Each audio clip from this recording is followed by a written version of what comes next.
Units, characters, and supporters. These three components are extremely important and are the foundation of SD Gundam G Generation Eternal. What's up, everybody? Fortexfiend here, and in this SD Gundam G Generation Eternal video, I'm going to be giving you guys my guide on how to strengthen these three important components for your game. But I do have a TLDR that I want to let you guys know about before I go ahead and get started.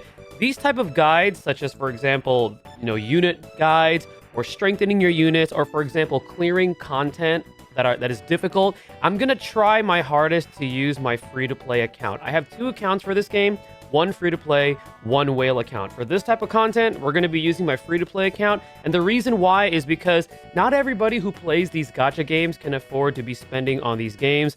Most want to stay free-to-play, most want strategies on how they don't have to spend any money and still be able to clear hard content and build their units properly and accordingly. So that is going to be my goal when it comes to presenting these type of guides. Now, if you guys want to see pulls or unit showcases, then we're going to go ahead and use my whale account, because I know when it comes to pulls, you guys like seeing me suffer sometimes. And when it comes to unit showcases, well, if you want to see every single UR in action, I have to whale. So that's going to be my plan moving forward for these type of videos. Let's go ahead and get started here on the guide for strengthening your units, your characters, and your supporters. So we're going to go ahead and go right over here to upgrade.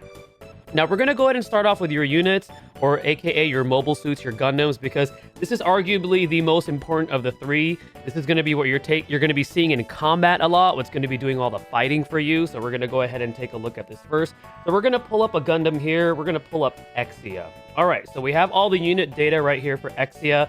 The CP, which is right here at the bottom left-hand corner, is going to be like the unit's overall power, and that's judged based on how much you've leveled up this unit, how much you've upgraded its abilities, all that good stuff. And something that I do want to point out before I keep going here is, in order to access the majority of the different functionalities for like upgrading your units and things like that, you want to make sure to, one, get to player rank 10, and also clear all of the normal stages of the original Gundam series. That way you can unlock a majority of these features, so then you can see what they do. So just something that I want to put out there. So CP is your unit's overall power.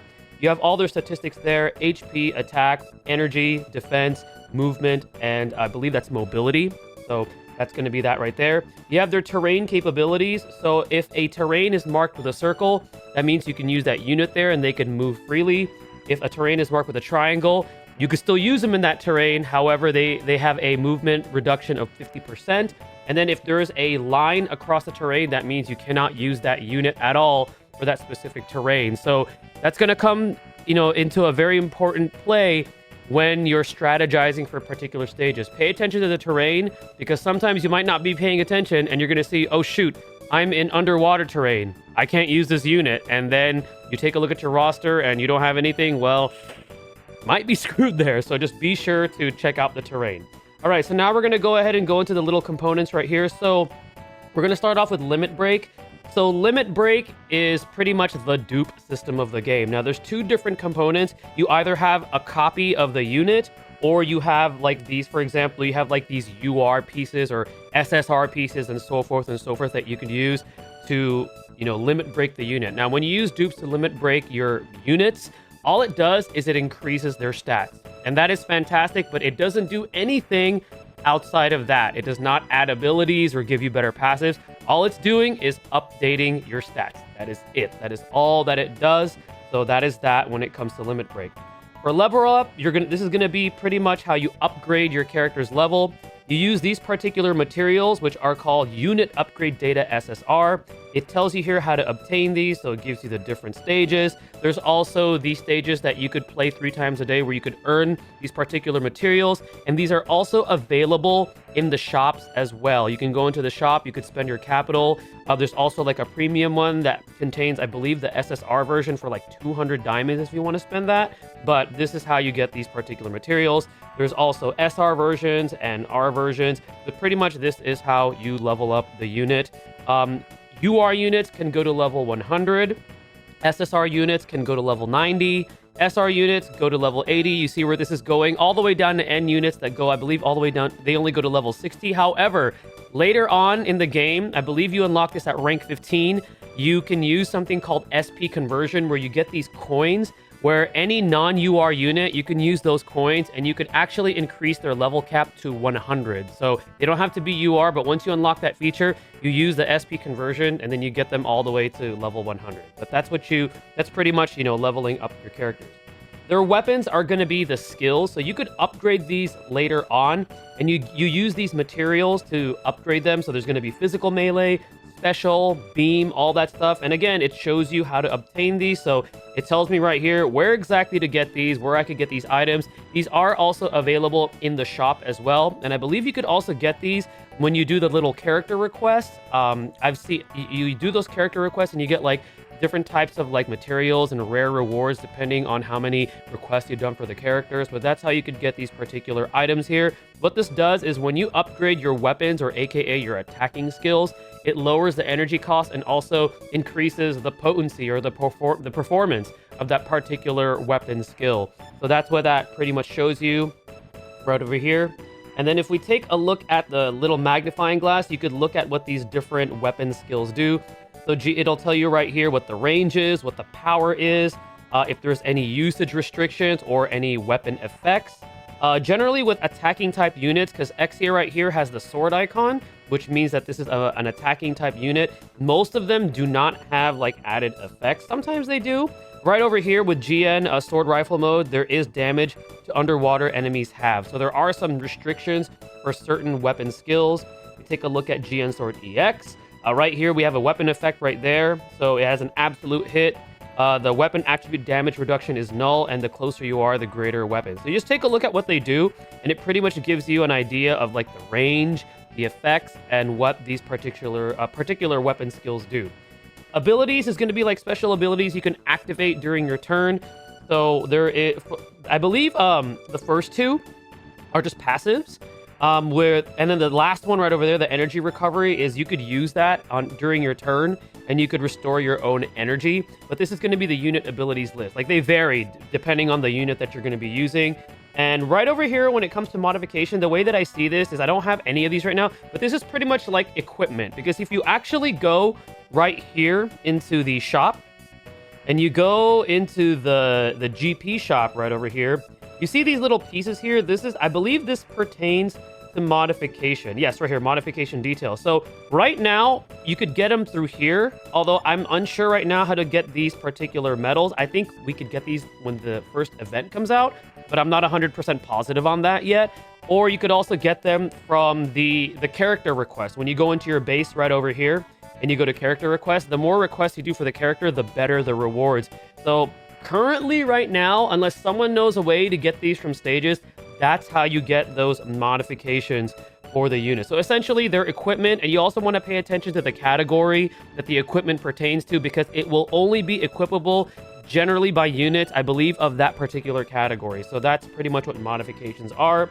If you go to mechanisms, this is going to be something special that these units can do. So right here, this unit has shield defense. So this further reduces damage when defending or using support defense. So for example, when a support durability unit defends you, or if you use the defend command rather than counterattacking, that's pretty much what the shield defend does. And then the last thing that I wanted to show you is the details right over here. So it tells you the series that the unit is from, the different tags or the categories that they're from, and pretty much that's it. I think that's all that we need to cover here for unit data. Oh, there's one more. So if you hold down on the unit on the screen and you go to obtain, it tells you pretty much how you could obtain this unit. So for this UR, you have to use pretty much the Gacha, the premium unit assembly, to be able to obtain this unit. Versus, for example, if I go scroll down all the way here, let's go to one of these R units. If I do the same thing right here, it tells you this unit can be developed through the Mobile Suit Gundam Earth Federation development line. And we're going to take a look at that right after this. I just want to give you guys one more example here.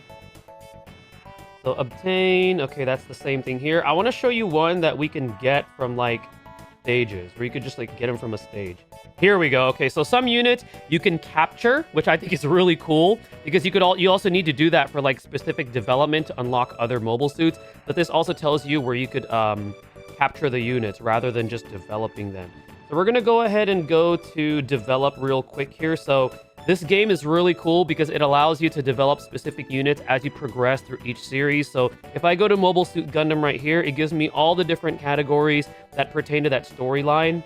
And you can earn rewards right over here as you develop more units. So for example, you could develop all the way to an SSR right over here, and it tells you exactly what you need. You'll need a unit, a required level, and then these particular materials that you could get from playing through the particular story stages within the game. So this is going to be like, a little quick overview of the development, which I think is probably one of the coolest features of this game, is to be able to develop some of these units, because especially if you're free to play, this is going to be key in helping you progress. Yes, it takes longer. It's not as fast as using your wallet or credit card, but it's cool that this is available to you right here. All right, so we've talked enough about units. I want to talk about characters, which is going to be your pilots. So your pilots, you need them because they'll be able to pilot that mobile suit for you. So we're going to go ahead and take a look at let's take a look at yeah, why not? Let's look at Setsuna. Setsuna's a cool guy. He's popular. Okay, so kind of similar. At the bottom, you have the CP, pretty much the overall total power. You have their particular stats here: range, defense, melee, reaction, awaken, and SP.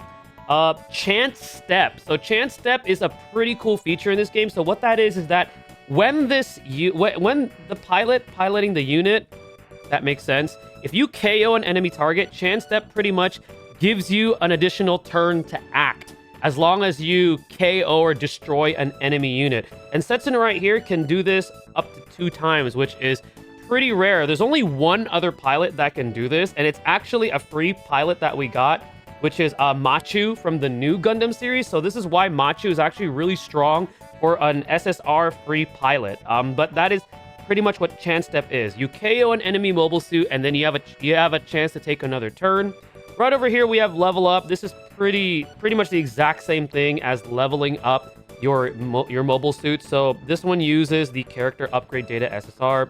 You click Obtain. It tells you exactly where to get these, and you just level them up. Now, with pilots, there are no dupe systems. There's no limit break. Once you unlock the pilot, that's pretty much it, which is cool. So there is currently, from what I understand, there's 2 different ways to be able to get pilots. One, if you pull a particular mobile suit, usually they're URs or SSR in the gacha. So if we go right over here to unit assembly, it'll tell you. If you go to where is it? It is details and drop rates. Okay, if you click on this, I think it's here, units with characters. So this tells you exactly which mobile suits have a character or a pilot attached to it. Now, if you pull a dupe of a unit that already has a pilot, then you will just get a copy of that unit. You don't get another copy of the pilot because, again, there's no limit break system for pilots currently. And I don't think they will, because that's just going to be way too much if we're having to get dupes of pilots too.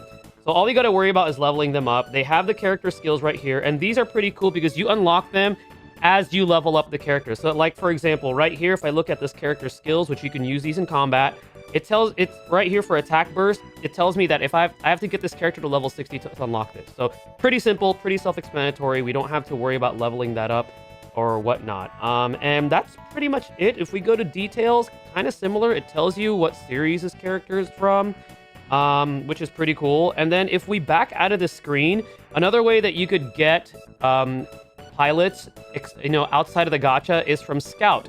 Now, the list for Scout grows as you progress through the story. So, for example, I think I already recruited him, but this version of Char Aznable, do I have him? Yeah, right over here. This version of Char Aznable, I think it's like stage 13 or 14 that you have to beat of the original Mobile Suit Gundam series, and then you can unlock him to recruit. And it's like 3,000 capital to recruit an SR pilot, or I think it's like 1,000 to recruit the rare version. But some of them are, they're not going to be as good as your SSRs, obviously, or your URs, but look at their skills, because some of them might have like, attack up, or like an ability that increases attack for a turn. You want to pay attention to what they can do, because they're pretty good for free-to-play players, especially, who aren't going to be pulling on every single banner. So this is going to be pretty much everything that I need to tell you about characters. Not too complicated, not too in-depth as much as units. The last thing we're going to talk about is supporters, which is going to be your warships. Now, warships, in a nutshell, this is kind of like your leader, except they're not really functioning in combat. What they do is, if you have them, they have a leader skill that increases all stats of a target of a target unit by a specific percentage depending on their limit break, except their energy. And then what it does is it gives you the category of which units are affected by that. So for example, this SSR warship with Frederick and Vesalius, if you click on Unstoppable, you click right here, it tells you the units that pertain to that category or that tag. And if the unit pops up, like if they glow like that and they're not saying not owned, that means you have them.